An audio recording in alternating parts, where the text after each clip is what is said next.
কেনেকুৱা লাগিছে আজি কেনেকুৱা লাগিছে সেইফালে বেছি ভাল লাগা নাই নেকি এই পিছফালে কেনেকুৱা লাগিছে আজি তোমাৰ ৰোড পালেও ভালে লাগিছে হয় না নহয় ৰোডো পাইলে আজি আৰু আজিৰ পৰা ৰেচন কাৰ্ডো পাব হয় না নহয় আৰু সেইফালে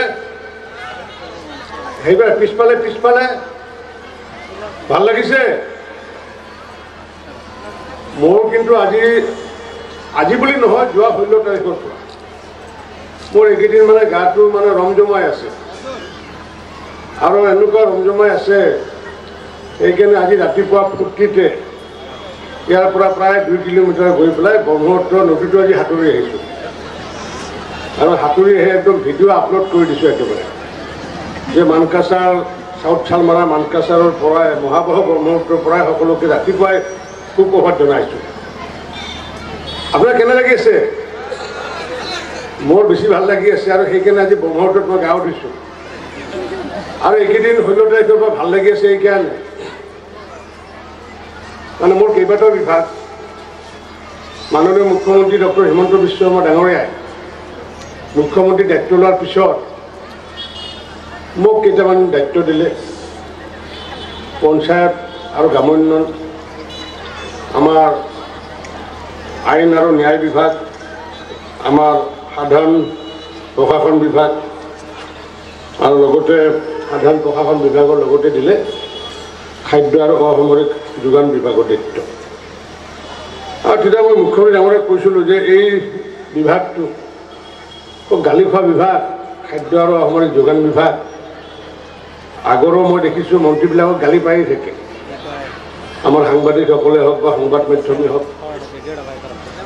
গতিকে মোক এই বিভাগটো দিব নালাগে বুলি ক'লে মুখ্যমন্ত্ৰীক আৰু তেতিয়া তেওঁ ক'লে যে নহয় আপুনি যিহেতু প্ৰাক্তন সাংবাদিক গতিকে আপোনাক গালি নাপাৰিব দিয়ক গতিকে আগৰ যিবিলাক আছিল মন্ত্ৰী এইবিলাকতো প্ৰাক্তন সাংবাদিক নাছিলে যে আপুনি প্ৰাক্তন সাংবাদিক যিহেতু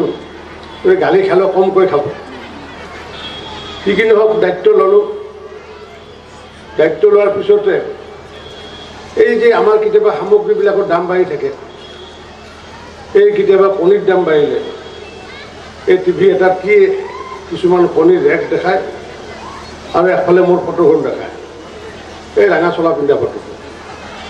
আৰু যি কয় যে কণীৰ দাম বাঢ়িছে খাদ্যমন্ত্ৰী যোগান মন্ত্ৰী কুম্ভকৰ্ণ নিদ্ৰাত কেতিয়াবা সৰিয়হৰ তেল বাঢ়ে আৰু সৰিয়হৰ তেল বাঢ়িলেও তেতিয়াও মোকে গালি যে মিঠাতেলৰ দাম বাঢ়িছে কুম্ভকৰ্ণ নিদ্ৰাত আছে কেতিয়াবা জিকাৰ দাম বাঢ়ি যায় বানপানী আহিলেতো আমাৰ ফচলবিলাক মৰি যায়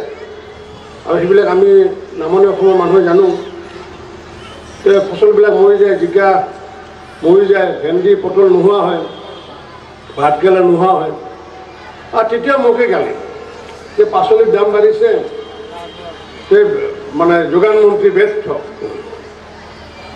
মোক মায়েদিন ফোন কৰিলে তোক কিমান গালি পাই থাকে বোলে মা কি কৰিব উপায়তো নাই ময়ো সাংবাদিক আছিলোঁ আগতে ময়ো তেনেকুৱাই কৰিছিলোঁ ৰাইজে যি কয় সেইটোৱে আমি মানে পেপাৰত দিওঁ টিভিত দিওঁ আৰু আচল কথাটো আমিও হয়তো বুজাব পৰা নাই এই মায়ে কৈছে কিবা এটা কৰ তই মই কেনেকৈ কৰিম কিন্তু ইয়াতে যদি সৰিয়হ মানুহ যদি খেতি নকৰে সৰিয়হ যদি খেতি ভাৰতবৰ্ষত নকৰে মানকাছাৰত যদি নকৰে অসমত যদি নকৰে তে মিঠাতেল আমি বেলেগৰ পৰা আনিবই লাগিব আমি মিঠাতেল এতিয়াও বেলেগৰ পৰা আনো ভাৰতৰ বাহিৰৰ পৰা আনো গতিকে মিঠাতেল যেতিয়ালৈ বাহিৰৰ পৰা আনিম যেতিয়ালৈ আমি ডিপেণ্ডেণ্ট হৈ থাকিম তেতিয়াহ'লে বহিৰাষ্ট্ৰৰ যেতিয়া দামটো বঢ়াই দিব তেতিয়া অট'মেটিকলি ইয়াতো বাঢ়িব দাম বা কেতিয়াবা তেওঁলোকে যদি আমাক নপঠায় যদি এক্সপৰ্ট ইম্পৰ্টটো যদি কমি যায় তেতিয়া ইয়াতো দামটো বৃদ্ধি হ'ব তেনেকৈ মই মাক ক'লোঁ আৰু লগতে একাষাৰ কথা কৈছোঁ যে মা এটা ভাল কাম কৰি আছোঁ এই গালি যিমান খাইছোঁ তাতকৈ আশীৰ্বাদ বেছি পাম আৰু এই আশীৰ্বাদ পাম বুলি এইকাৰণে কৈছিলোঁ যিদিনাখনে মন্ত্ৰীৰ দায়িত্ব লৈছিলোঁ মই তাৰে কিছুদিন পিছতে এটা আহ্বান জনাইছিলোঁ অসমৰ ৰাইজক বাতৰি কাকত যোগে আৰু টিভি যোগে সেই আহ্বানটো কি যে পূৰ্বতে বহুত ধনী মানুহে তাৰমানে ৰেচন কাৰ্ড লৈ আছিলে আৰু সেই ধনী মানুহৰ বিপৰীতে দেখিছোঁ আমাৰ লাখ লাখ দুখীয়া মানুহে ৰেচন কাৰ্ডৰ পৰা বঞ্চিত হৈ আছে। মই টিভিত কৈ দিলোঁ, পেপাৰত কৈ দিলোঁ যে যিসকলে ঠিকাদাৰ চাকৰিয়াল তাকৰিয়াল এইবোৰে ৰেচন কাৰ্ড লৈ আছে, আমি তেওঁলোকৰ নামবিলাক পেপাৰত প্ৰকাশ কৰি দিম, পাব্লিছ কৰি দিম। গতিকে সেই পাব্লিছ কৰাৰ আগে আগে তেওঁলোকে যাতে চাৰেণ্ডাৰ কৰে, মই সেইটো আহ্বান জনাইছোঁ। আৰু মোৰ কথা শুনি প্ৰায় 50,000 বেনিফিচিয়াৰী, মানে 10,000খন কাৰ্ড তেতিয়া তেওঁলোকে চাৰেণ্ডাৰ কৰিলে। পৰৱৰ্তী সময়ত মুখ্যমন্ত্ৰী ডাঙৰীয়াক ক'লোঁ যে লাখ লাখ মানুহক চাউল দিবলগীয়া আছে, ৰেচন দিবলগীয়া আছে, গতিকে আপুনি এবাৰ কৰি দিয়ক। আৰু তেওঁ তেতিয়া 3বাৰ টিভিত আবেদন কৰিলে মাননীয় মুখ্যমন্ত্ৰী ডাঙৰীয়াক। আৰু 3বাৰ আবেদন কৰাৰ পিছত তেতিয়া প্ৰায় 4 লাখ মানুহে, অৰ্থাৎ 4 লাখ মানুহ মানে 1 লাখ মানে কাৰ্ড মোটামুটি তেতিয়া চাৰেণ্ডাৰ কৰিলে। আৰু এনেকুৱাকৈ আমি দেখিলোঁ যে 5-6 লাখ মানুহে মানে চাৰেণ্ডাৰ কৰিলে। পিছত আমি আয়ুক্তসকলক আমি ক'লোঁ যে আপোনালোকে অকণমান ছাৰ্ভে কৰি যাৰ নাম কাটিব লাগে, ডিলিট কৰিব লাগে আপোনালোকে কাটক। পিছত ক'লোঁ যিসকলে মৃত ব্যক্তি, এই মৃত ব্যক্তিৰ নামসমূহ লিষ্টৰ পৰা গুচাই দিয়ক, সেইবিলাকো গুচাই দিলে। তাৰপিছত সৰ্বমুঠ দেখিলোঁ 10 লাখ মানুহক আমি কাৰ্ড দিব পৰা হ'ল, অৰ্থাৎ 10 লাখ বেনিফিচিয়াৰী নতুনকৈ চাউল পোৱাৰ যোগ্যতা আহিলে। তেতিয়া দেখিলোঁ যে মানুহ দিবলগীয়া আছে প্ৰায় 40-50 লাখ। 10 লাখক যদি দিওঁ 30-40 লাখ মানুহে অশান্তি পাব। গতিকে তেতিয়া আমি কি কৰিলোঁ, ভাৰত চৰকাৰলৈ চিঠি লিখিলোঁ। আৰু ভাৰত চৰকাৰে চিঠি লিখি আমি ক'লোঁ যে আমি ওৱান নেশ্যন ওৱান ৰেচন কাৰ্ডত আমি অন্তৰ্ভুক্ত হ'ব বিচাৰোঁ। আৰু তেওঁলোকে ক'লে যে ঠিকে আছে, ভালে এইটো, কাৰণ one nation one ration card মানে কি, আপোনাৰ ৰেচন কাৰ্ডৰ আজি যদি মানকাছাৰত যদি 5 কেজি চাউল লয়, কালি আপুনি ধুবুৰীতো ল'ব পাৰিব 7 কেজি, পৰহি আপুনি শিলিগুৰিতো ল'ব পাৰিব 10 কেজি, তাৰ পৰৱৰ্তী দিনাখন আপুনি উত্তৰ প্ৰদেশতো ল'ব পাৰিব। তাৰমানে ভাৰতবৰ্ষত য'তে নাথাকক কিয় আপুনি 35 কিলো চাউলটো য'তে য'তে ল'ব পাৰিব। আমাক ভাৰত চৰকাৰে সন্মতি দিলে। সন্মতি দিয়াৰ পিছত আমাক ক'লে কি যে আপোনালোকে মেচিন কিনিব লাগিব। আৰু সেই মেচিনটো হৈছে EPOS ডিভাইচ বুলি কয়, ইলেক্ট্ৰনিকেলি পইণ্ট অফ চেল। আৰু সেই মেচিন কিনি পেলাই যিমান সুলভ মূল্যৰ দোকানী আছে সকলোকে দিব লাগিব। এতিয়া আমি সেইটো হিচাপ কৰি দেখিলোঁ যে 32 কোটি টকা খৰচ পৰে। মাননীয় মুখ্যমন্ত্ৰী ডাঙৰীয়াক ক'লোঁ যে 32 কোটি টকা খৰচ পৰিব, গতিকে ফাইনেন্সৰ পৰা যদি আমাক এই টকাটো দিয়ে আমি মেচিন কিনি পেলাই 35,000 দোকানীসমূহক আমি দিব পাৰিম। মুখ্যমন্ত্ৰী ডাঙৰীয়াই লগে লগে ক'লে যে এইটো ভাল কথা, এইটো কাৰণ 32 কোটি টকা খৰচ কৰাৰ বিপৰীতে আমি প্ৰায় 32 লাখ মানুহক আমি দিব পাৰিম চাউল। মই তেতিয়া ক'লোঁ হয় পাৰিম, কাৰণ কিয় মই মূল কথাটো জানো ক'ত গণ্ডগোলটো ক'ত আছে। এই যে 10 লাখ মানুহ যে চাৰেণ্ডাৰ কৰিলে বা আমাৰ নাম কাটিলে, তাৰপিছত বাকী আমি আজি এইকেইদিন আমি 42,85,000 মানুহক আমি চাউল দিয়াৰ কাৰণে সিদ্ধান্ত লৈছোঁ। আৰু প্ৰায় 11 লাখ, প্ৰায় 10,75,000 মানুহক আমি ৰেচন কাৰ্ড দিয়াৰ সিদ্ধান্ত ল'লোঁ। এই যে হাতত যে আছিল আমাৰ যে 10 লাখে যে কাটিলে, নাম এৰি দিলে, বাকীখিনি আমি ক'ৰ পৰা পাম? বাকীখিনি আমি নতুনকৈ অনা নাই, ভাৰত চৰকাৰে নতুনকৈ দিয়া নাই, বা আমিও নতুনকৈ কিনা নাই চাউলখিনি। বাকীখিনি আমি পালোঁ কেনেকুৱাকৈ? যে পূৰ্বতে আছিলে কি, মানে মানুহে ধৰক মানে এজনৰ নাম আছে যদু, যদুৰ নামত ৰেচন কাৰ্ড আছে। আৰু যদুৱে কি কৰিছিলে, এখন মধুৰ নামতো কাৰ্ড বনাইছিলে, এখন নন্দন নামতো কাৰ্ড বনাইছিলে, আৰু এখন খগেনৰ নামতো কাৰ্ড বনাইছিলে। তাৰমানে যদুৰ কাৰ্ড হৈছে 4খন কাৰ্ড। এই এনেকুৱাকৈ যদুবিলাকে কি কৰিলে, 4খন যেতিয়া কাৰ্ড আছিলে, এই আমি যেতিয়া মেচিন আনিলোঁ, UPS মেচিন যেতিয়া আনিলোঁ, তাতে আমি আধাৰ কাৰ্ডৰ লগত লিংক কৰাই দিলোঁ। আৰু আধাৰ কাৰ্ডৰ লগত যেতিয়া আমি লিংক কৰাই দিলোঁ, তেতিয়া যাৰ যাৰ আধাৰ আছে তেওঁ সেই EPS মেচিনত মানে টিপিব পাৰিব, টিপিলেহে তেওঁ মানে চাউলটো পাব। তো এই যে যদুৰ লগত যে মধু, নন্দ, খগেন, এইবিলাকতো মানুহেই নাই, কাগজেদি আছিল মানুহ। এই এনেকুৱাকৈ লাখ লাখ এই খগেন, নন্দ, মধু এইবিলাকে ৰেচনৰ দোকানত নাহিলে, কাৰণ নাহিলে মানে মানুহে নাই। আৰু যাৰ ফলস্বৰূপে তেনেকুৱাকৈ আমি প্ৰায় 30 লাখ তেনেকুৱাকৈ ফেক ৰেচন কাৰ্ড, ভুৱা ৰেচন কাৰ্ডৰ হিতাধিকাৰীসকলৰ নাম তাৰ পৰা পতন কৰে। আৰু কটন যাওঁতে যাওঁতে আমি দেখিলোঁ সৰ্বমুঠ প্ৰায় 50 লাখ মানুহক আমি চাউল দিবলৈ মানে আমাৰ সক্ষম হ'লোঁ আৰু তাৰে ভিতৰত আমি 42,85,000 মানুহক এইকেইদিন দিম ইয়াৰ পৰৱৰ্তী সময়ত যি 8 লাখ থাকিব যাৰ নাম এতিয়াও অহা নাই বা যিসকলে অসম চৰকাৰৰ 4th গ্ৰেডৰ ৰিটায়াৰ্ড কৰ্মচাৰী যাৰ 4 লাখতকৈ তলত ইনকাম 4th গ্ৰেডৰ ৰিটায়াৰ্ড কৰ্মচাৰী কাম কৰি থকা নহয় ৰিটায়াৰ্ড কৰ্মচাৰীসকলকো আমি এই 8 লাখত অন্তৰ্ভুক্ত কৰাৰ কাৰণে ব্যৱস্থা কৰিছোঁ তো এই যে যিটো প্ৰচেষ্টাৰ কাৰণে আমি মানুহক আজি চাউল দিবলৈ সক্ষম হ'লোঁ মানুহক ন্যায় দিবলৈ আমি সক্ষম হ'লোঁ পূৰ্বতে এনেকুৱা কথা চিন্তা চৰ্চা হোৱা নাছিলে আৰু এইটোৱে হৈছে গুড গভৰ্ণমেণ্টছ সুশাসন বুলি যে কয় এইটোৱে হৈছে সুশাসন কাৰণ আমি যদি এনেকুৱা ছিষ্টেম যদি আমি এপ্লাই নকৰিলোহেঁতেন আজি লাখ লাখ আমাৰ দুখীয়া মানুহ প্ৰায় আমাৰ 32,379 গৰাকী দুখীয়া মানুহ আজি ৰেচন কাৰ্ডৰ পৰা বঞ্চিত হৈ আছিলে অকল ৰেচন কাৰ্ডৰ পৰা বঞ্চিত হোৱাই নহয় মাননীয় প্ৰধানমন্ত্ৰী নৰেন্দ্ৰ মোদী ডাঙৰীয়াই কৈছে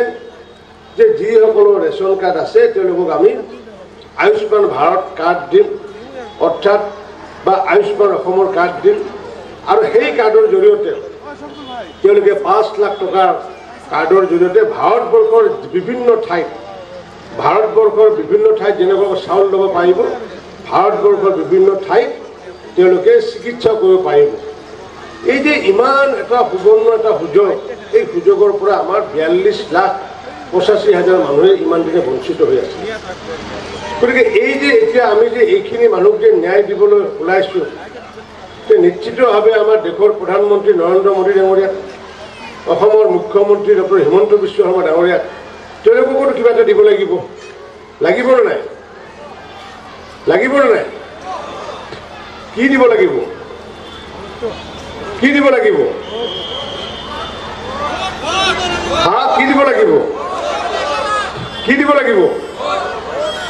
মই সেইটো কোৱাৰ কাৰণে ইয়াতে অহা নাই মই মন্ত্ৰী হিচাপে আহিছোঁ যেতিয়া ইলেকশ্যনৰ সময়ত আহিম তেতিয়া কম কিন্তু আজি আমি কি দিব লাগিব অন্তত এই যে 5 লাখ টকা কাৰ্ড ভাৰত চৰকাৰৰ হেৰিয়া চাউল আৰু লগতে হিমন্ত বিশ্ব শৰ্মা ডাঙৰীয়াৰ যি সহযোগত মাৰ্গদৰ্শনৰ কাৰণে আমি যি 42 লাখ মানুহক যি চাউল দিবলৈ সক্ষম হ'লোঁ তাৰ কাৰণে দুয়োজনৰ কাৰণে এটা খুব দীঘলীয়া এটা হাত চাপৰি দিয়ক ভোট কেতিয়া দিয়ে দি থাকোঁ আপোনালোকৰ কথা এইটো মই নকওঁ আৰু দীঘলীয়া কৰি দিওঁ আৰে ইমান সহায় কৰিলোঁ মই আপোনালোকক ভাল পাওঁ কাৰণে আমাক কৈছে MLA ডাঙৰীয়াই কৈছে আমিনুল ভাইয়ে কৈছে জাভেদ ভাইয়ে কৈছে যে মানকাছাৰক মই বিশেষ ভাল পাওঁ আৰু এইটো হয়ো মই ডিচিক ক'লোঁ যে এই ৰেচন কাৰ্ডৰ ডিষ্ট্ৰিবিউশ্যনৰ প্ৰগ্ৰামটো কৰা কথা আছিলে ডিচিয়ে কৰা কথা আছিলে আমাক যিদিনাখন ভাগ কৰি দিছে মোক 6টা সমষ্টি দিছে বাকী মন্ত্ৰীবিলাককো 6টা সমষ্টি দিছিলে মই কিন্তু কৈছোঁ যে নহয় মই মানে মানকাছাৰ চাউথ চালমাৰটো যাম কাৰণ কিয় তাতে নগ'লে আমি এটা ইমান কাম কৰিছোঁ এবাৰতো ৰাইজক আমাৰ মুখৰ কথাখিনি মনৰ কথাখিনি ক'ব লাগে আৰু নহ'লে বহুতে ভাবে কি যে ইয়াতে নাহে মন্ত্ৰী নাহে আৰু সেইকাৰণে আজি কিছুদিন আগতে আৰু এগৰাকী মন্ত্ৰী আহি গৈছে আৰু সেইকাৰণে মই নিজে দায়িত্ব লৈছোঁ যে নহয় মই এই চাউথ চালমাৰা মানকাছাৰত মই নিজে যাম আৰু সেইকাৰণে যোৱাকালি আহিলোঁ আহি আজি এই কাম কৰিবলৈ পাই মই ধন্য মানিছোঁ নিজকে এটা আশীৰ্বাদ পাইছোঁ কাৰণ ইমান দিনে গালি খাই আছিলোঁ নহয় সাংবাদিক বন্ধুৰ পৰা জিকাত দাম বাঢ়িলেও ৰঞ্জিত দাসে অপৰমন্ন ব্যৰ্থ কিন্তু এতিয়া যে এই বিভাগে যে এনেকুৱা কাম কৰিব পাৰিব এইটো মানুহ ধাৰণাই নাছিলে সেইকাৰণে অকণমান যদি পৰিকল্পনা কৰোঁ এই যে প্ৰথমতে চাৰেণ্ডাৰ কৰিব দিলোঁ তাৰপিছত হেৰিয়া আজি যাৰ কাৰণে আজি আমাৰ এই ধুবুৰী জিলাত 11,702 গৰাকী পৰিয়াল 2টা পৰিয়ালে এই ৰেচন কাৰ্ড পাব বেনিফিচিয়াৰী পাব 32,379 গৰাকী আমাৰ যে চৰকাৰখনে মাননীয় প্ৰধানমন্ত্ৰী নৰেন্দ্ৰ মোদী ডাঙৰীয়াই অকল যে এইটোৱে কৰিছে তেনেকুৱা নহয় দুখীয়াৰ কাৰণে কৃষকৰ কাৰণে সৰ্বস্পৰ্শী সৰ্বব্যাপী আঁচনি ইতিমধ্যে লৈছে ডক্টৰ হিমন্ত বিশ্ব শৰ্মা ডাঙৰীয়াও তেওঁ সৰ্বস্পৰ্শী সৰ্বব্যাপী আঁচনি গ্ৰহণ কৰিছে আজি চাওক আমাৰ যে প্ৰধানমন্ত্ৰী আৱাস যোজনাৰ ক্ষেত্ৰত আজি প্ৰধানমন্ত্ৰী আৱাস যোজনা আমাক 19 লাখ ঘৰ দিছিলে 19 লাখ ঘৰ দিয়াৰ পিছত সেইটো বিভাগো মই চাওঁ আমাৰ বিভাগৰ বিষয়া কৰ্মচাৰীসকলৰ সক্ৰিয় সহায় সহযোগিতা আজি আমি 17 লাখ আজি পেপাৰত বিজ্ঞাপন ওলাইছে 17 লাখ ঘৰ ইতিমধ্যে আমি এইখন চৰকাৰে হিমন্ত বিশ্ব শৰ্মা ডাঙৰীয়াৰ নেতৃত্বত আমি 17 লাখ ঘৰ কমপ্লিট কৰিছিলোঁ 17 লাখ হিমন্ত বিশ্ব শৰ্মা ডাঙৰীয়াৰ নেতৃত্বৰ চৰকাৰখনত আমি 33 মাহত আমি 13 লাখ ঘৰ কমপ্লিট কৰিছোঁ পূৰ্বতে আমাৰে চৰকাৰ এখন আছিলে সেই চৰকাৰখনৰ দিনত 16 পৰা 21 এই ঘৰ কমপ্লিট কৰিছিলে 4 লাখ 2,000 কমপ্লিট কৰিছিল আৰু হিমন্ত বিশ্ব শৰ্মাৰ যেনেকুৱা স্পীডি মানুহ ময়ো তেনেকুৱা স্পীডি আমাৰ বিভাগৰ প্ৰতিগৰাকী আমাৰ বিষয়া কৰ্মচাৰীসকলক তেওঁলোকৰ কৰ্ম দক্ষতাৰ বাবে আজি 33 মাহত আমি 13 লাখ ঘৰ কৰিবলৈ সক্ষম হৈছোঁ তাতকৈ আৰু ডাঙৰ কথা কি জানে তাতকৈ ডাঙৰ কথা হৈছে কি অসমৰ ভিতৰত সৰ্বশ্ৰেষ্ঠ ঘৰ কমপ্লিট কৰা জিলাখন কোনখন জানে যোনে নেকি 98% কমপ্লিট কৰিছে সেইখন জিলাৰ নাম হৈছে দক্ষিণ হালমাৰা মানকাছাৰ জিলা গতিকে মই সকলোকে ধন্যবাদ জনাইছোঁ আমাৰ চিও ডাঙৰীয়া ইয়াতে আছে চিও ডাঙৰীয়া আছে চিওৰ লগতে আমাৰ বিডিঅ'সকল আছে হেৰি আছে সকলোকে মই ধন্যবাদ জনাইছোঁ একদম বৰাকভেলীৰ পৰা আহি পেলাই এই মানুহজনে লস্কৰ এফাল লস্কৰ বেচেৰাই যাব একমাহ পাছত যাব গতিকে তেওঁ নেতৃত্বত আমি আজি 1 নম্বৰ স্থান আমি লাভ কৰিছোঁ চবৰে এটা হাত চাপৰি দিয়ক আমাৰ পঞ্চায়তৰ অফিচাৰবিলাকৰ কাৰণে কাৰণ পঞ্চায়তৰ অফিচাৰ মানুহবিলাকে গালি পাৰে এই কৰাপশ্যন কৰিছে বোলে ঘৰৰ কিবা ভাল হোৱা নাই কিবা বেয়া হৈছে কিবা ফাইনেন্স কমিশ্যনত কিবা কাম বেয়া হৈছে অমুকখিনি তমুক হৈছে গতিকে এতিয়া আমাৰ এইখন জিলাত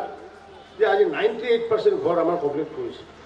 ইয়াৰ পিছতো যিসকল মানুহে ঘৰ পোৱা নাই কেঁচা ঘৰ সেইসকল মানুহকো আগন্তুক দিনত এই ঘৰ আমি দিয়াৰ ব্যৱস্থা কৰিছোঁ কেনেকুৱাকৈ যে এই ঘৰ আমাৰ সম্পূৰ্ণ হোৱাৰ পিছত আমি প্ৰধানমন্ত্ৰী ডাঙৰীয়াক কৈছোঁ আমাৰ গিৰিৰাজ সিং ডাঙৰীয়াক কৈছোঁ আমি কেন্দ্ৰীয় মন্ত্ৰী যে আমাক এতিয়াও দিবলগীয়া ঘৰ আছে গতিকে সেই ঘৰসমূহ আমাক দিব লাগে তেওঁলোকে কৈছে যে আপোনালোকে এইখিনি সম্পূৰ্ণ কৰি দিয়ক আৰু এই সম্পূৰ্ণ কৰি দিয়াৰ পিছত যদি ফেব্ৰুৱাৰীৰ 6 তাৰিখৰ ভিতৰত যদি সম্পূৰ্ণ কৰিব পাৰে তেতিয়াহ'লে বাকী যি ৰাজ্য কমপ্লিট কৰিব পৰা নাই আমি তেওঁলোকৰ পৰা আনি আপোনালোকক আমি কৰিব দিম 2 মাহত আপোনালোকে বা 1.5 মাহত আপোনালোকে সম্পূৰ্ণ কৰি দিব গতিকে তেনেকুৱাকৈ আৰু হয়তো ঘৰ আহিব আমাৰ 2-4 লাখ ঘৰ আহিব নাহিলেও আমাৰ মুখ্যমন্ত্ৰী ডাঙৰীয়াই কি কৰিছে যে মুখ্যমন্ত্ৰী আৱাস যোজনা নামৰ এটা আঁচনি কৰিছে প্ৰতি বছৰে 1,26,000কৈ প্ৰতি বছৰে ঘৰ দিয়াৰ কাৰণে সিদ্ধান্ত কৰিছে গতিকে আগন্তুক দিনত যিসকলৰ কেঁচা ঘৰ আছে সেইসকল মানুহ আগন্তুক দিনত ঘৰ পাব এইটো নিশ্চিত অকল সেইটোৱে নহয় প্ৰধানমন্ত্ৰী নৰেন্দ্ৰ মোদী ডাঙৰীয়াই কি কৰিছে যে আগতে পূৰ্বতে যি ঘৰ আছিলে ইন্দিৰা আৱাস যোজনাৰ ঘৰটো নহয় এখন চাইলা এখন মানে ঘৰ বোলে না চালি বোলে চাল বোলে এইটো আৰু এতিয়া মোদী ডাঙৰীয়াই কি কৰিলে 1.5 লাখ টকাত ঘৰ দিলে তেওঁ ক'লে যে এনেকুৱা ঘৰ হ'লে নহ'ব ঘৰ হ'ব লাগিলে পানী লাগিব বিদ্যুৎ লাগিব গেছ লাগিব শৌচালয় লাগিব আৰু তাৰে কাৰণে কি কৰিলে প্ৰধানমন্ত্ৰী আৱাস যোজনাৰ ঘৰৰ লগত তেওঁ কি কৰিলে স্বচ্ছ ভাৰতৰ জৰিয়তে একোটাকৈ শৌচালয় দিলে উজ্জ্বলা আঁচনিৰ জৰিয়তে একোটাকৈ গেছৰ কানেকশ্যন দিলে সৌভাগ্য আঁচনিৰ জৰিয়তে ইলেক্ট্ৰিফিকেশ্যন দিলে আৰু শেহতীয়াকৈ জল জীৱন মিছনৰ জৰিয়তে পানীৰ ব্যৱস্থা কৰি দিলে মই জীৱনত এনেকুৱা কোনো ভাৰতৰ প্ৰধানমন্ত্ৰীৰ নাম শুনা নাই যিয়ে নেকি দুখীয়াৰ কাৰণে যে দুখীয়া মানুহৰ ঘৰত পানী থাকিব লাগিব গেছ থাকিব লাগিব বিদ্যুৎ থাকিব লাগিব শৌচালয় থাকিব লাগিব কোনো ভাৰতবৰ্ষৰ প্ৰধানমন্ত্ৰীয়ে এই কথাখিনি কোৱা মই কাণেৰেও শুনা নাই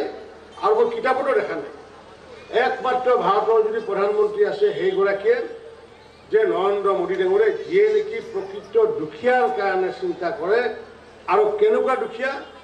যে সৰ্বস্তৰৰ দুখীয়া তেওঁ হিন্দুৱে হওক বা মুছলিমেই হওক খ্ৰীষ্টানেই হওক ইছলামেই হওক যি জাতি জনগোষ্ঠীয়ে নহওক সেই সকলো মানুহৰ কাৰণে চিন্তা কৰা যদি এটা প্ৰধানমন্ত্ৰী মই বাস্তৱত যদি দেখা পাইছোঁ আমি কেতিয়াবা সুধোঁ যে প্ৰধানমন্ত্ৰী ডাঙৰীয়া এই যে ঘৰ যেতিয়া মই সভাপতি আছিলোঁ পাৰ্টিৰ সভাপতি থাকোঁ মই কৈছিলোঁ যে 2011 চনৰ তালিকা এখন এই কংগ্ৰেছ মানুহবিলাকে বহুত ভুল চুল কৰি আগতে মানে ধনী মানুহকো তাতে দিলে, বহুত গৰীব মানুহৰ নাম দিয়া নাই। এতিয়া ক'লে হ'ব পাৰে কংগ্ৰেছ চৰকাৰৰ দিন, কিন্তু চৰকাৰেতো বনাইছে। সেই লিষ্টখন যদি আমি কাটি দিওঁ, তেতিয়া ছ'চিঅ' ইকনমিক ছাৰ্ভে যদি আৰু কৰিবলগীয়া হয়, সমগ্ৰ ভাৰতবৰ্ষত কৰিব লগা হ'ব। গতিকে আফটাৰ 10 yearsটো ছ'চিয়েল ইকনমিক ছাৰ্ভে কৰাই হ'ব। এতিয়া প্ৰকৃত দুখীয়া মানুহ যদি বঞ্চিত হৈ আছে নেতৃত্বৰ ওপৰত আহিব, কিন্তু এইবাৰ কিন্তু এই তালিকামতে হ'ব। গতিকে সেইগৰাকী প্ৰধানমন্ত্ৰীয়ে আমাক কেতিয়াও কোৱা নাই যে আপোনালোকে শালমাৰাত নিদিব, বৰপেটা ধুবুৰীত ঘৰ নিদিব। আমাক কৈছে যে ভাৰতবৰ্ষৰ বিকাশ হ'ব লাগিলে সৰ্বস্তৰৰ মানুহ বিকাশ হ'ব লাগিব, সৰ্ব ব্যক্তি বা সৰ্ব মহিলা বিকাশ হ'ব লাগিব। কোনো প্ৰধানমন্ত্ৰীয়ে এনেকুৱাকৈ পোনপটীয়াকৈ এনেকুৱা কথা কোৱা নাই। আৰু সেইকাৰণে তেওঁৰ দৃষ্টিত জাতি, তেওঁৰ দৃষ্টিত 3টা জাতি না 4টা জাতি আছে। এটা জাতি হৈছে কি দুখীয়া, এটা জাতি হৈছে কি মহিলা, আৰু এটা জাতি হৈছে কৃষক।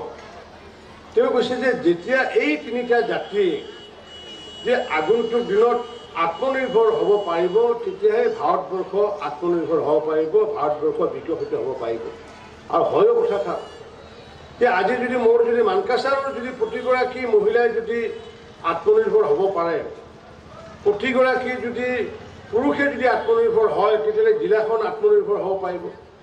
এই জিলাখন আত্মনিৰ্ভৰ হ'লেহে অসমখন আত্মনিৰ্ভৰ হ'ব পাৰিব। এই জিলা ধুবুৰী জিলাক বাদ দি পেলাই অসম আত্মনিৰ্ভৰ হ'ব পাৰিব নেকি? কেতিয়াও নোৱাৰে। গতিকে সমগ্ৰ যোৰহাটৰ লগতে চাউথ চালমাৰা মানকাছাৰো ডেভেলপ হ'ব লাগিব, ডিব্ৰুগড়ৰ লগতে বৰপেটাও ডেভেলপ হ'ব লাগিব, যোৰহাটৰ লগতে ধুবুৰীও ডেভেলপ হ'ব লাগিব। তেতিয়াই বিকশিত অসম হ'ব। আৰু তেতিয়া সমগ্ৰ জিলাখন যদি জিলাবিলাক যদি বিকশিত হয়, তেতিয়াহ'লে আমি বিকশিত ভাৰত পাম, অন্যথা নাপাম। আৰু সেইকাৰণে প্ৰধানমন্ত্ৰী ডাঙৰীয়াই বা আমাৰ মুখ্যমন্ত্ৰী ডাঙৰীয়াই কি কৰিছে যে সকলো মানুহে যাতে আত্মনিৰ্ভৰ হ'ব পাৰে তাৰে ব্যৱস্থা কৰিছে। ৰেচনৰ ব্যৱস্থা কৰিলে, প্ৰধানমন্ত্ৰী ডাঙৰীয়াই ঘৰৰ ব্যৱস্থা কৰিলে, গেছৰ ব্যৱস্থা কৰিলে, লাইটৰ ব্যৱস্থা কৰিলে, পানীৰ ব্যৱস্থা কৰিলে, শৌচালয়ৰ ব্যৱস্থা কৰিলে। এতিয়া আৰু ডক্টৰ হিমন্ত বিশ্ব শৰ্মা ডাঙৰীয়াই এতিয়া মহিলাসকলক বিকাশ কৰাৰ কাৰণে যিসকল মহিলা তেওঁলোকে ছেল্ফ হেল্প গ্ৰুপৰ সদস্য হৈ আছে, তেওঁলোকে ইণ্ডিভিজুৱেলি ব্যক্তিগতভাৱে যাতে কিবা কিবি যাতে প্ৰডাকশ্যন কৰিব পাৰে, তেনেকুৱাকৈ 200টা আঁচনিৰ নাম আমি ঠিক কৰিছোঁ। লজেন্স বনোৱা হওক, চানাচুৰ বনোৱা হওক, টানা বনোৱা হওক, ঢাৰি বনোৱা হওক, পাতি বনোৱা হওক, গামোচা বনোৱা হওক, দখনা বনোৱা হওক,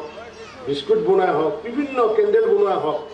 বিভিন্ন ধৰণৰ উৎপাদন যদি কৰিব পাৰে, তেতিয়াহ'লে তেওঁলোকে লাখপতি হ'ব। লাখপতি মানে যে এজনী লাখপতি মানে প্ৰতি মাহত 8,000 টকাটো ইনকাম কৰা হ'ব লাগে। আৰু তেনেকুৱাকৈ আমাৰ অসমত প্ৰায় 7 লাখ আছে। আমাৰ যিহেতু 39 লাখ যিহেতু আমাৰ মহিলা সদস্য আছে, আমি আশা ৰাখিছোঁ যে 30 লাখ মহিলাই যদি লাখপতি হ'ব পাৰে, তেতিয়াহ'লে 30 লাখৰ লগত যদি আমি 1 লাখ পূৰণ কৰি দিওঁ, তেতিয়াহ'লে 30,000 কোটি টকা আমাৰ অসমৰ মহিলাই ইনকাম কৰিব পাৰিব। আৰু এই 30,000 কোটি টকা যদি মহিলা আমাৰ অসমৰ মহিলাই যদি ইনকাম কৰিব পাৰে, ইনশাআল্লাহ আমাৰ গুজৰাটত কৰি আমাৰ GDP কি হ'ব? ওপৰত যাব। গুজৰাটত কৰি ওপৰত যাব। গতিকে সমূহ মহিলাই আগন্তুক দিনত প্ৰত্যেকে যদি লাখপতি হ'ব পাৰে, তাৰ কাৰণে প্ৰচেষ্টা চলোৱা হৈছে। তাৰ কাৰণে আমি 39 লাখ মহিলাকে আমি কাৰ্ড দিম আমি। আৰু সেই কাৰ্ড অহাকালি আমাৰ পঞ্চায়তসমূহত আমাৰ DCয়ে দিয়াৰ ব্যৱস্থা কৰিছে। সকলো যি পাৰ্টিৰে নহওক কিয়, যি জাতিৰে নহওক কিয়, ছেল্ফ হেল্প গ্ৰুপত খালি তেওঁৰ নামটো থাকিব লাগে। আৰু এই 39 লাখ মহিলাক দিওঁতে মই বিভাগৰ মন্ত্ৰী হিচাপে এটাই আহ্বান জনাইছোঁ যে কোনো যাতে আমাৰ পঞ্চায়তৰ যাতে এই জিলাখনৰ কোনো পঞ্চায়তৰ যাতে মানুহে, আমাৰ বিভাগৰ মানুহে যাতে ফৰ্মৰ নামত 200-100 টকা খুজি এই বিভাগটোক যাতে বদনামী নকৰে, তাৰ কাৰণে পঞ্চায়ত বিভাগৰ প্ৰতিগৰাকী ষ্টাফকে মই আহ্বান জনাইছোঁ। আৰু লগতে যে যদি তেনেকুৱাকৈ পঞ্চায়ত বিভাগৰ, কাৰণ কিয় পঞ্চায়তৰ বহুত ষ্টাফ থাকেতো, কণ্টেক্সুৱেল ষ্টাফো থাকে, ছেক্ৰেটাৰী থাকে, কেৰাণী থাকিব, কিবা থাকিব। কোনোবা যদি পঞ্চায়তৰ যদি মানুহে যদি এই কাৰ্ডসমূহ দিয়াৰ ক্ষেত্ৰত মহিলাসকলে যদি পইচা যদি খোজে, ঠাচ লগাই দিব 2টা, বুজিছে? যদি পইচা খোঁজে না, এই কার্ডের জন্য যদি টাকা খুঁজে ঠাস দিয়ে দেবেন, বুঝছেন? ঠাস মানে বুঝছেন? আমি আর ভালো করে বুঝাইতে পারবো না, মন্ত্রী হিসেবে কিছু সমস্যা আছে, সাংবাদিকগুলা ক্যামেরা নিয়ে আসে, বুঝছেন? যদি টাকা পয়সা খোঁজে তাহলে ঠাস ঠাস লাগাই দিবেন। আর ঠিক তেনেকৈ যদি ৰেচন কাৰ্ড, এই ৰেচন কাৰ্ডটো আজি আমাক দিব, ষ্টলত দিব না, ষ্টলত দিব, ষ্টলত দিব। আমিতো দিম হেৰি মানুহ 11,000 মানুহ, ইয়াততো 11,000 অহা নাই, ইয়াততো হয়তো 4,000 5,000 আহিছে। এই বাকীখিনিক যেতিয়া কাৰ্ড দিয়া হ'ব, আমাৰতো ডিচিয়ে অফিচাৰক ক'ব, অফিচাৰে বিডিঅ'ক ক'ব, বিডিঅ' হয়তো কোনোবা অফিচাৰক ক'ব, কোনোবা অফিচাৰে কোনোবা কেৰাণীক ক'ব, আৰু সেই কেৰাণী যাই লাষ্টত কি এই তোমাৰ ৰেচন কাৰ্ডটো নাই, এখন হেৰাই গৈছে, তোমাৰ ৰেচন কাৰ্ডটো আছে নাই, অমুক নাই তমুক নাই, বিভিন্ন ধৰণৰ কথা ক'ব পাৰে। তাৰমানে ধান্দাটো এইটো ধান্দাটো। গতিকে ৰেচন কাৰ্ডতো যদি কোনোবাই কিবা পইচা খোজে ঠাচ ঠাচ লগাই দিব। সেইটো বিভাগৰ মই মন্ত্ৰী আৰু ভাঙিয়ান নকৰোঁ। আপোনালোকে বুজিছে, পাৰিব নাই এইখিনি কৰিব? গতিকে আজি প্ৰধানমন্ত্ৰী ডাঙৰে হওক বা মুখ্যমন্ত্ৰী ডাঙৰে হওক, আজি যে অকল যে মহিলাসকলক এই কৰিছে এই নহয়, ধন নোহোৱাবিলাকক যে সহায় কৰিছে এইটো নহয়। আজি প্ৰধানমন্ত্ৰী ডাঙৰে কি ডাঙৰ কাম এটা কৰিছে যে আমি আজি 2 বছৰ 1 বছৰ আগতে ধান বিক্ৰী কৰিছিলোঁ কিমান, আমি 1300 কুইণ্টলত বিক্ৰী কৰিছোঁ। আজি 1300 কুইণ্টলত আমি বিক্ৰী কৰিছোঁ, ধান বিক্ৰী কৰিছোঁ। যোৱাবাৰ প্ৰধানমন্ত্ৰী ডাঙৰে ক'লাক যে 1300 টকাত যদি বিক্ৰী কৰে ধান, তে কৃষকে কেনেকৈ ইনকাম কৰিব, ডবল ইনকাম কেনেকৈ হ'ব? ধানৰ অন্তত মিনিমাম এটা দাম দিব লাগিব। আৰু সেইকাৰণে কি কৰিলে, যোৱাবাৰ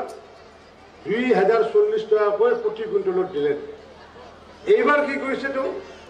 এইবাৰ কৈছে 2183 টকাকৈ প্ৰত্যেক কুইণ্টলত ধান। আপোনালোকে ধান যিহেতু আপোনালোকে এতিয়া বনাইছে, খেতিৰ পৰা কাটি আনিছে, গতিকে সকলোৱে ধানটো শুকাই মেলি পেলাই আমাৰ যি পেডি প্ৰকিউৰমেণ্ট চেণ্টাৰ, আমাৰ ধান ক্ৰয় কেন্দ্ৰ আছে আমাৰ, আৰু ধান ক্ৰয় কেন্দ্ৰত যদি আপুনি ধানটো বিক্ৰী কৰে তেতিয়াহ'লে 2183 টকা পাব। ইয়াৰ লগতে সৰিয়হ, আজি ধান খেতি নাই, কিন্তু পথাৰত বহু পথাৰত কি সৰিয়হ চৰ্চা কৰা নাই। আৰু চৰ্চা যদি খেতি নকৰে মইতো গালি খাই থাকিব লাগিব। মানুহে প্ৰতিগৰাকী মানুহ চৰ্চা খেতি কৰিব লাগিব, তেতিয়াহে মিঠাতেলৰ দাম কমিব। গতিকে সকলোৱে মানুহে মিঠাতেলৰ সৰিয়হৰ খেতি কৰক। কাৰণ কিয়, প্ৰধানমন্ত্ৰী ডাঙৰে কি কাম কৰিছে, 4,500 টকা বজাৰত কিমান 4,500 টকা না, কিন্তু প্ৰধানমন্ত্ৰী ডাঙৰে কিমান দিছে, 5,650 টকা দিছে। প্রতি কুইন্টেলে 5,650 টাকা কইরা সরষা বিক্রি করতে পারবেন আপনারা। কোনো প্রধানমন্ত্রী এই কামটো করা নাছিলে, একমাত্র করছে নরেন্দ্র মোদী ডাঙরে করেছে।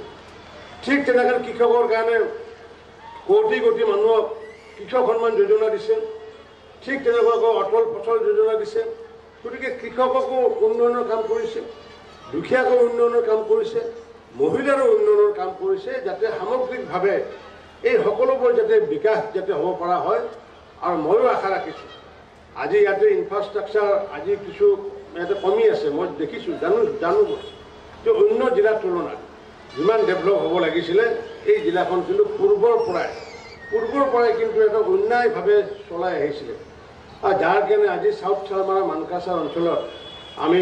দেখিছোঁ যিমান অন্য জিলাৰ উন্নয়ন সেইটো ইয়াতে হোৱা নাই। কিন্তু এতিয়া প্ৰায় দেখিছোঁ 8 বছৰ 10 বছৰ ধৰি দেখিছোঁ, আমি 8-7 বছৰ ধৰি দেখি আহিছোঁ যে ক্ৰমাগতভাৱে বাট পথে হওক বা ফুলবাৰী দলঙে হওক বিভিন্ন ধৰণৰ কাম ইতিমধ্যে ইয়াতে আৰম্ভ হৈছে। আমি আশা ৰাখিছোঁ আগন্তুক দিনত এখন পূৰ্ণাংগ আৰু ভাল আৰু সফল জিলা।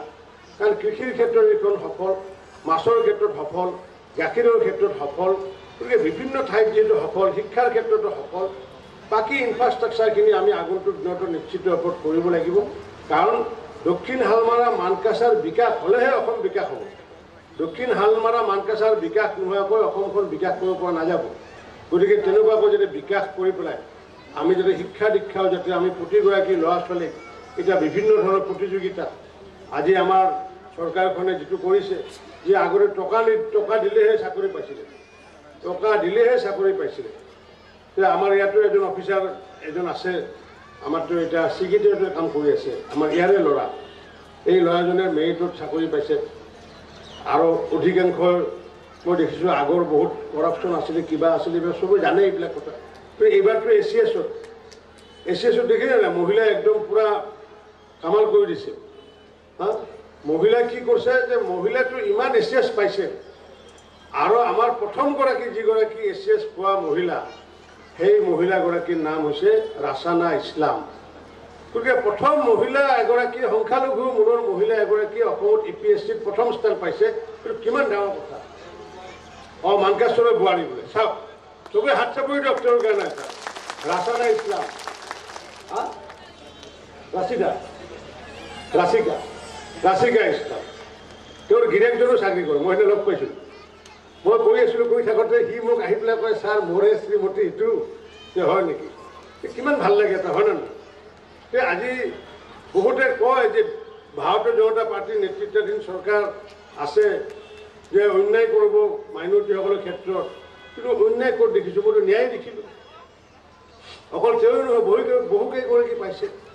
আজিতো দেখিছোঁ যে মই এই যে আজি আমাৰ 32,379 জনক আজি ন্যায় দিলে এইখন চৰকাৰে ইমান দিনে অন্যায় কৰি আছিল নে নাই ইমান দিনে অন্যায় হৈ আছিল নে নাই আপোনালোকে যে ৰেচন কাৰ্ড পোৱা নাই আয়ুষ্মান ভাৰত পোৱা নাই ইমান দিনে অন্যায় হৈ আছিল নে নাই অন্যায় হৈ আছিল নে নাই এতিয়া ন্যায় পালে নে নাই আপোনালোকে না পোৱা নাই নেকি পোৱা নাই যদি নেদাখন গুচি যাব এতিয়া ন্যায় পাইছে নে পোৱা নাই আপোনালোকে গতিকে এই যে ন্যায় এই ন্যায় যাত্ৰা আৰম্ভ হৈছে ৰেচন কাৰ্ডৰ ন্যায় যাত্ৰা গতিকে সকলোৱে পুনৰ একবাৰ ডক্টৰ হিমন্ত বিশ্ব শৰ্মা ডাঙৰীয়াক হাত চাপৰি দি পেলাই আৰু এটা হাত চাপৰি দিয়ক জোৰে দিয়ক এইবাৰ গতিকে সকলোকে ধন্যবাদ জনাইছোঁ আজি মানে ঘৰুৱাভাৱে কথাখিনি অন্তৰংগ আলাপত দৰে কৈছোঁ ভাষণ মাৰা নাই মই কাৰণ কিয় ঘৰুৱাভাৱে ক'লে বেছি ভাল লাগে হয়নে নহয় আৰু প্ৰশাসনকো ধন্যবাদ জনাইছোঁ আমাৰ ৰাহুল গুপ্তাক ধন্যবাদ জনাইছোঁ কাৰণ সুন্দৰকৈ মই মানে আমাৰ ৰেচন কাৰ্ডৰ যিমান প্ৰগ্ৰাম কৰিলোঁ মইতো নিজে 7টা প্ৰগ্ৰাম ইমান ধুনীয়া ডিচিপ্লিন প্ৰগ্ৰাম ৰাহুল ইমান ধুনীয়া ডিচিপ্লিন প্ৰগ্ৰাম মই ইয়াতে দেখিলোঁ তো ভাল লাগিছে ইমান যেন ইয়াতে যেন 15 আগষ্টৰ যেন ফ্লেগ হোষ্টিঙেই হ'ব তেনেকুৱা লাগিছে আজি এনেকুৱাকৈ সকলোকে বহাইছে হেৰি কৰিছে যি কি নহওক সকলোৰে সুখৰে থাকক সকলোৱে মংগলে থাকক তাকে কামনা কৰি আপোনালোকক পুনৰবাৰ আগন্তুক দিনত লগ পাম আৰু মই লগতে আমাৰ বিধায়ক আমাৰ সফল বিধায়ক আমাৰ আমিনুল ইছলাম ভাই তেওঁকো ধন্যবাদ জনাইছোঁ